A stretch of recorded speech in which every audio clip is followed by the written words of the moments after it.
Turabasuhuje mwese mukurikira ibiganiro byacu. Abahanzi nyarwanda bakomeje kujya mu bihugu bigiye bitandukanye mu buryo bwo kuzamura umuziki ndetse no kwamamaza ibihangano byabo, ndetse bamwe bakaba bari gutumirwa mu bitaramo bigiye bitandukanye.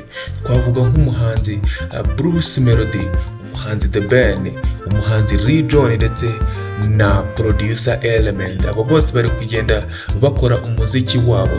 Producer Element yagiye mu gihugu cya Kenya, aho yagiye kwamamaza indirimbo ndetse no kuzamura urwego rwe. Umuhanzi John nawe akaba yaragiye muri Leta Zunze Ubumwe za Amerika, aho agiye mu gitaramo cye cya mbere azahuriramo n'abahanzi bagiye batandukanye, harimo umuhanzi The Ben ndetse n'icyamamare Diamond uturuka mu gihugu cya Tanzania. Producer John uri mu bagezweho muri iki gihe yatangaje ko ari ibyishimo bikomeye kuri we kuba agiye kuririmba mu iserukiramuco mpuzamahanga, azahuriramo na Diamond Platinum wo muri Tanzania ndetse n'umuhanzi The Ben, kandi ngo ni ibintu bimushimishije cyane kandi buri wese yakwishimira. John rero ugezweho muri iki gihe binyuze mu ndirimbo Icyuki gikaze yakoranye n'umuraperi Diplomate, ndetse hakumvikanamo na Ismael Mwanafunzi, umunyamakuru wo kuri Radio Rwanda, ari ku rutonde rw'abahanzi bazaririmba mu iserukiramuco Colors of Easter Festival rizabera mu mujyi wa Washington muri Leta Zunze Ubumwe za Amerika, rizaba hagati ya tariki ya 23 na 26 Gicurasi mu mwaka wa 2024 muri Capital One Arena yakira abarenga 20,000. Rizaririmbamo abagiye baturutse mu bihugu bigiye bitandukanye, harimo Diamond Platinum uturuka mu gihugu cya Tanzania, umunyekongo Innocent B, harimo n'abanyakenya bazaturuka mu bihugu bya Uganda, bazaturuka mu bihugu bya Ethiopia, Somalia, Sudan ndetse n'ibindi bigiye bitandukanye. Nicyo gitaramo cya mbere John agiye kugaragaramo nyuma y'imyaka 2 ishize ari mu rugendo rwo gutunganya indirimbo mu buryo bw'amajwi ndetse no kuririmba, aho yagiye akorana n'abahanzi banyuranye. Mu kiganiro yagiranye n'Inyarwanda, John yavuze ko ari intambwe ikomeye ateye mu buzima bwe. Ni ikintu ashimira buri muhanzi washyize itafari ku rugendo rwe. Yavuze ko ibi bijyanye n'inshingano zo kuzaserukira neza u Rwanda. Ati ni ikintu cyiza nishimiye na buri muhanzi wese wo mu Rwanda yifuza. Ni ukuvuga ngo rero ni byiza kandi ni ukugenda umuntu agahesha ishema igihugu. Ni ibintu numva yuko ari nk'umwenda mfitiye abanyarwanda, kugira ngo ngaragarize isi yose ko u Rwanda dufite abahanzi kandi bashoboye. Yavuze ko kugira ngo umuhanzi akomere mu muziki bimusaba gukora ibihangano byiza kandi agahozaho mu rugendo rwe. Ati ni ikintu cyiza, ngomba kugenda nkiga kandi nkahagararira igihugu cyacu. Ni ibintu nyine numva nishimiye cyane guhura na The Ben, Diamond, Innocent n'abandi bahanzi bagiye batandukanye baturuka mu bihugu bigiye bitandukanye ku mugabane w'isi muri rusange.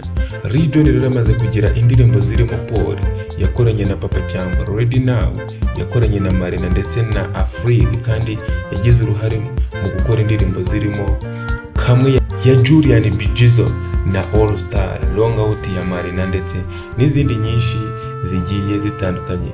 Yatangiriye muri studio ya The Main ya Bad Lama, muri iki gihe abarizwa muri Storycast. Dore agahinda n'umubabaro byashenguye umutima wa Aline Gahongayire, agera n'aha asuka amarira yibuka ibihe byinshi yanyuzemo ubwo yari agiye kwibaruka umwana we wa mbere. Aline Gahongayire ni umuhanzi umunyarwandakazi uririmba indirimbo zo kuramya no guhimbaza Imana. Yongeye gushimira Tonzi ubwo yibuka ibihe byiza bagiranye ubwo yari agiye kwibaruka. Ni mu kiganiro yagiranye na Isimbi TV ubwo yibukije Tonzi ko hari ibihe byiza bagiranye adakwiye kwibagirwa, aho yagize ati kumenya Tonzi kwanjye ni imbaraga, sinzibagirwa ibihe nanyuzemo nubwo twaba tumaze imyaka 3 tutavugana, ariko urwibutso rw'ibyiza bya Tonzi byasigaye muri njye, nzarinda nzaza bitarava mu mutwe wanjye. Akomeza avuga uburyo yamenyanye na Tonzi atarajya mu muziki wo kuramya no guhimbaza Imana kugeza naho babaye inshuti nziza kugeza ubwo abaye umuririmbyi, aho babaye inshuti bakaririmbana mu itsinda rya Sisters, agakomeza kumuba hafi kugeza n'aho yarongowe ndetse amuba hafi no mu gihe yari atwite, ari mu bihe bigoye cyane.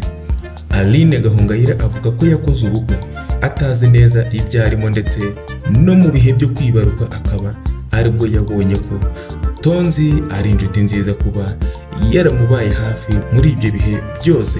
Yabivuze agira ati, narongowe nkumye ntazi ibyo ndimo, ariko Tonzi yambereye umuyobozi mwiza muri urwo rugendo, yambereye igitangaza ndabyibuka neza. Nakoze ubukwe amaze iminsi 3 avuye muri Leta Zunze Ubumwe za Amerika, araza aranyambarira neza, ahagararana nanjye, nkumva ari nk'umugisha kandi nkumva ari mushiki wanjye birenze kuba turirimbana. Yakomeje avuga ko Tonzi ari umwana mwiza, yishimira gufasha abandi bagiye batandukanye, kuba hafi ya buri wese kandi atarobanuye, akaba yaramufashije.